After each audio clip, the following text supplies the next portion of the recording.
दोस्तों, हमारे पौराणिक ग्रंथों में अनेकों प्रकार के श्राप का उल्लेख मिलता है। इनके पीछे कोई न कोई कहानी छिपी होती है। पिछले भाग में हमने मांडव्य ऋषि के श्राप की कहानी सुनी थी। इस भाग में हम राजा परीक्षित के श्राप की कहानी जानेंगे। महाभारत के अनुसार राजा परीक्षित अर्जुन के पोते और अभिमन्यु के पुत्र थे। एक बार राजा परीक्षित ने देखा कि एक व्यक्ति गाय को मारता हुआ ले जा रहा है। उन्होंने उस व्यक्ति से इसका कारण जानना चाहा। उसने कहा कि मैं कलयुग हूँ। राजा परीक्षित ने कलयुग को अपने राज्य से निकल जाने को कहा, क्योंकि वे एक धर्मपरायण राजा थे। कलयुग ने राजा से कहा, अब तो द्वापर युग खत्म हो चुका है, अब मुझे इस धरती पर रहने का अधिकार है। कृपया करके मुझे अपने राज्य में रहने के लिए स्थान दें, क्योंकि यही नियति है। राजा परीक्षित ने बहुत सोच समझकर कलयुग से कहा, हे कलयुग, जहाँ जुआ, मद्यपान, वैश्यागमन और हिंसा होती है, इन 4 स्थानों में मैं तुझे रहने की छूट देता हूँ।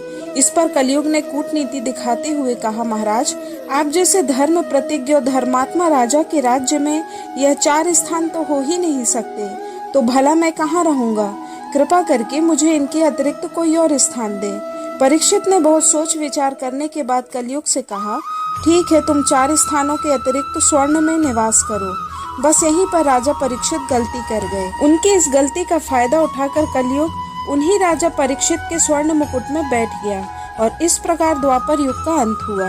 एक बार राजा परीक्षित शिकार के लिए वन में गए। उस समय उन्होंने वही मुकुट पहना हुआ था।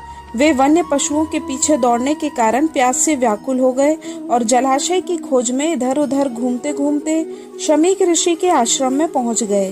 वहां पर शमीक ऋषि नेत्र बंद किए हुए शांत भाव से अपने आसन पर बैठे हुए ब्रह्म ध्यान में लीन थे। राजा परीक्षित ने उनसे जल मांगा, किंतु ध्यान मग्न होने के कारण शमीक ऋषि ने कुछ भी उत्तर नहीं दिया।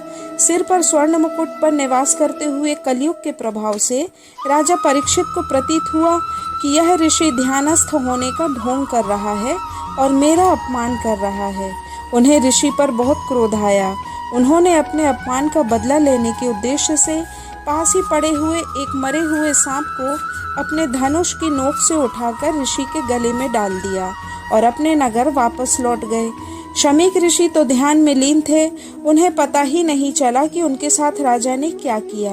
परंतु उनके पुत्र श्रृंगी ऋषि को जब इस बात का पता चला तो उन्हें राजा परीक्षित पर बहुत ही गुस्सा आया।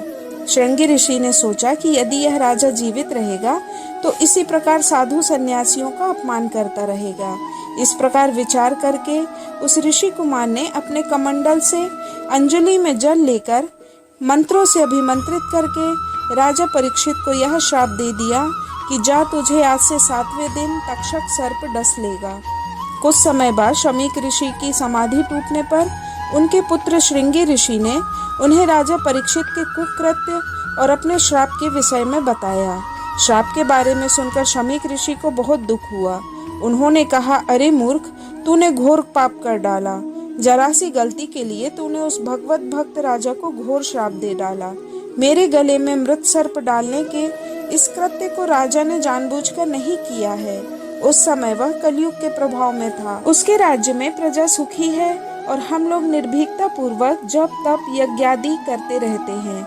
अब राजा के ना रहने पर प्रजा में विद्रोह फैल जाएगा और अधर्म का साम्राज्य हो जाएगा।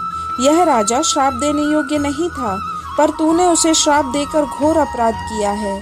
कहीं ऐसा न हो कि वह राजा स्वयं तुझे श्राप दे दे, किंतु मैं जानता हूँ कि वे परम ज्ञानी हैं और ऐसा कभी नहीं करेंगे। ऋषि शमीक को अपने पुत्र के इस अपराध के कारण बहुत ही पश्चाताप हुआ।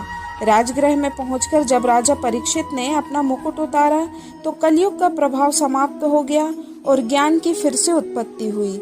वे सोचने लगे कि मैंने घोर पाप कर डाला है। निरपराध ब्राह्मण के कंठ में मरे हुए सांप को डालकर मैंने बहुत बड़ा कुकृत्य किया है। इस प्रकार वे पश्चाताप कर रहे थे कि तभी ऋषि शमीक का भेजा हुआ एक शिष्य आया। उसने बताया कि ऋषि कुमार ने आपको श्राप दिया है कि आज से 7वें दिन तक्षक सर्प आपको डस लेगा।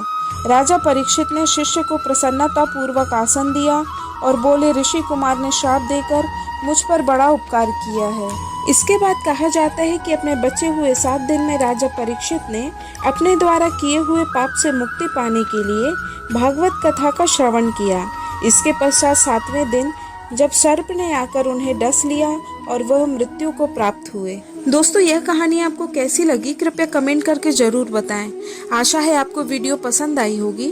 कृपया इसे लाइक, शेयर और सब्सक्राइब जरूर करें। धन्यवाद। जय श्री कृष्ण।